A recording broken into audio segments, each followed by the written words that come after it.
You guys remember how applying to undergrad was, right?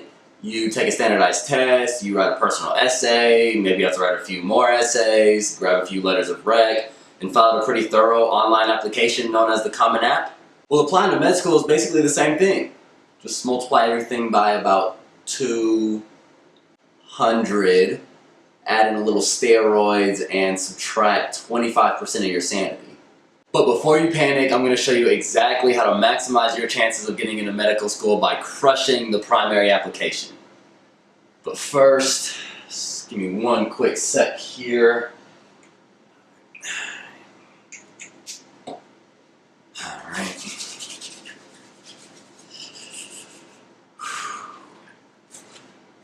Alright. Almost ready. Stay tuned.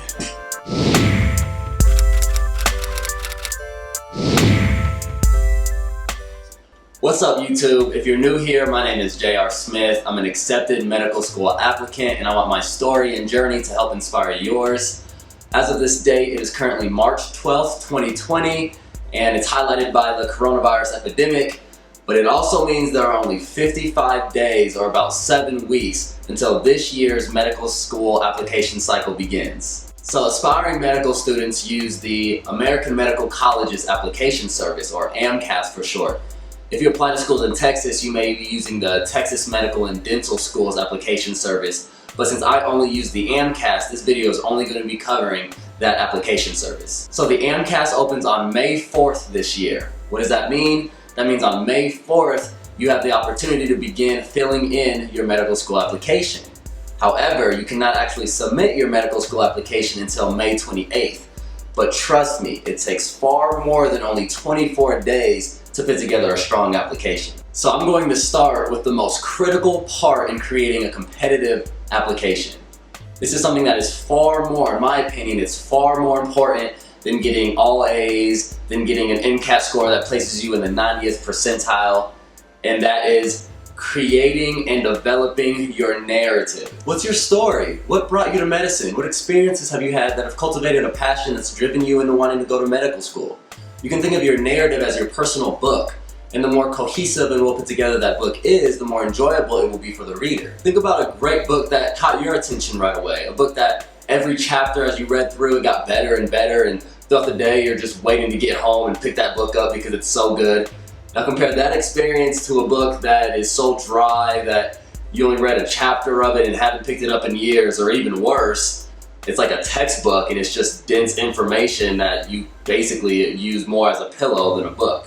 When you are applying to medical school, your application is your book, and you're sharing this book with members of an admissions committee, and your goal is that when they're reading this book, when they're reading your application, they're getting that the protagonist of this story is going to one day become a great doctor. And how do you convey that, you might ask?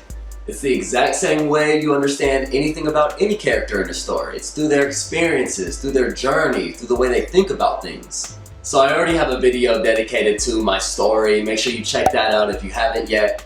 But for right now, we're going to look at what I did to develop my personal narrative. So this is what the completed version of my medical school application looks like. I know sharing this information could be helpful for you guys when you're building your own application, even if it's putting my business all out there, but it's all right. I love y'all. So the first thing I do want you guys to see is this submission date up here at the top. So the earliest that you could submit your application in 2019 was on May 30th. And notice that on this date was when I got my application submitted. And we'll talk about the importance of submitting your application as early as possible later on. The first few pages are just going over personal identifiers, and for all of this personal information, I ended up blurring out a lot of this stuff like my address and things like that. You guys don't need to know all that stuff. But let's just jump down here to page 7, where we have my GPA. And the first thing that you can see here is that my overall GPA is only a 3.43. And again, that is far from stellar, definitely lower than the average GPA of accepted students at the schools that I got into. But this relatively low GPA illustrates a key component to my narrative. Now we're gonna go over that transcript in a little bit of more detail, but I wanna first go over my story briefly so that you have an idea of how I've used my story to build my narrative. Again, this is described more fully in a previous video, and I'll put a link to that video in the description below, but my passion for medicine actually came as a result of me being a patient. So I was a track and field athlete at Duke University, and only months into my freshman year, a freak accident occurred while I was long jumping at a meet. And this ended me up in the emergency room with physicians debating whether or not I needed to have my leg amputated. This was just a few months ago, so you can see I kept my leg, maybe even a little bit of that athleticism. But my doctor at Duke, he not only saved my leg, but 18 months after my surgery, I actually returned to the track and I competed. I jumped further than I even did before the surgery, and this experience not only revealed to me the capacity that medicine has to change people's lives, but it showed me the role that a physician has to change people's lives. And I will forever be grateful to my physician for the role that he's had in my life, and I don't see anything more fulfilling in a career than being able to have a similar impact on the lives of others that my physician had on my life. This is what directed me toward this path, and my narrative is rooted in this experience. So now that we have that understanding, let's return back to my application. So they break your grades down into a science GPA, including biology, chemistry, physics, and math. That's what this stands for here. And these are basically all of your pre-med classes. And then the other grades that you have just kind of fall into this category here. And now let's talk about this elephant in the room.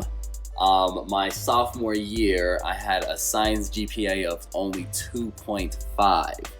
And this is the primary reason why my overall science GPA is a lowly 3.16. And my overall GPA is only 3.43. But my story helps to explain this. And again, schools will listen to your story. They're much more understanding than we give them credit for. And let's just be honest, what story is great when the protagonist doesn't face some form of adversity, right? So my injury happened during the spring semester of my freshman year, and I was required to spend the entire summer there to go through rehab and physical therapy. And as a new pre-med student, I thought this would be a great opportunity to start chipping away at some of those pre-med requirements. So during the summer, I decided to take Organic Chemistry 1 and Organic Chemistry 2. Little did I know these are some of the hardest pre-medical classes. I just knew that they were offered in the summer, they didn't have any prereqs, and I was gonna have to take them at some point, so I chose for that summer to be the summer I took Orgo 1 and 2. Gotta see them both. Yep, I'm a pre-med student with a couple C's on his transcript. But again, my circumstances help explain this. Not only was I physically restricted from being on crutches and enduring large spurts of pain throughout the majority of the summer, but I was mentally and emotionally restricted as well from the fact that I was over 1,500 miles away from home going through one of the toughest tragedies of my life. And even though I was able to keep my leg, I had to come under the understanding that I may never be an athlete again. And that was something that was so closely tied to my identity at the time. And also, I must say, trying to study and focus while being heavily sedated on a ton of pain medication is pretty tough. And going through all of that during my intro into pre-med could have easily steered me away, but I was so determined at that time, both to recover as well as to not only get through pre-med, but to start excelling at pre-med. So my grades during that summer, those 2 C's, they were attributed to my sophomore year. But as you can see, I started to get a lot better in my pre-med classes, getting up to a 3.3 in science my junior year and up to a 3.52 my senior year. And also you can see during my senior year, I actually took more science classes than I had during my freshman, sophomore, or junior year. Now let's move down to this MCAT section, the second half of this page here.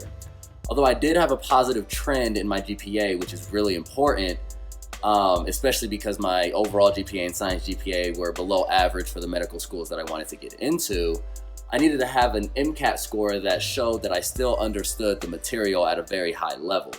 And as you can see here, I took the MCAT twice, and I go over my experience with the MCAT and how to approach it and how I studied for it and how I scheduled everything out in the previous 2 videos. I'll also put a link to those in the description below.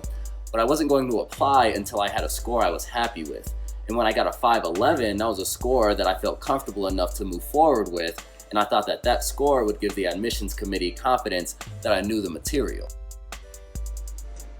So knowing my narrative and knowing my story makes my GPA look completely different than it would if you just saw the statistic on a piece of paper.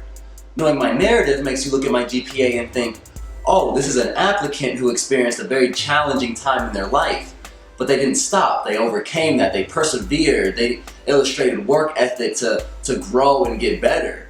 And this tenacity that they illustrated makes me think that this applicant really wants this. This applicant really must want to become a doctor. Without a clear picture of my narrative, a clear understanding of my story, an admissions committee member may see my application and think, man, this applicant's stats are a little below our averages. I don't know if they're going to be able to get through the extensive curriculum that we have here. When you have a clear narrative, your application will be read through a different lens, and things like a lower GPA or taking the MCAT multiple times will just be seen as things that are part of your journey. I wanted my character to be emphasized throughout my application. I wanted admissions committees to see perseverance, diligence, commitment, not just statistics and numbers. And because of that, I was able to get over 10 interview invitations and multiple acceptances to top tier schools, despite not having the greatest stats.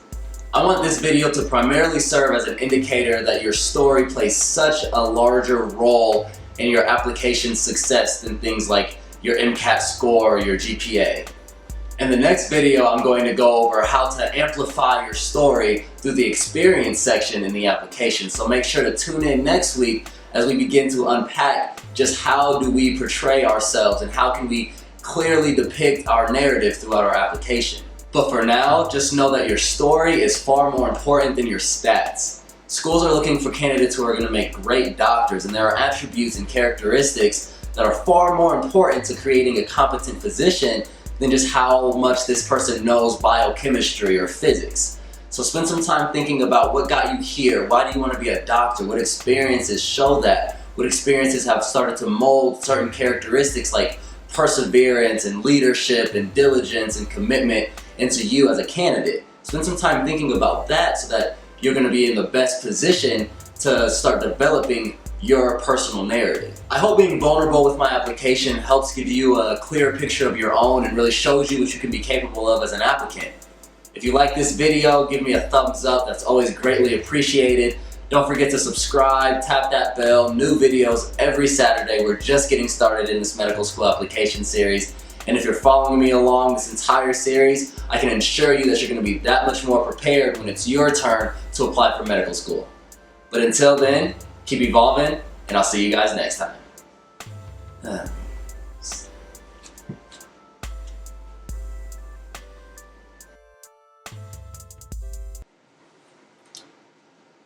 Okay, the chair not going. Okay. Lower GPA or taking the MCAT multiple times. So I'm going to start with the most critical part in creating a competitive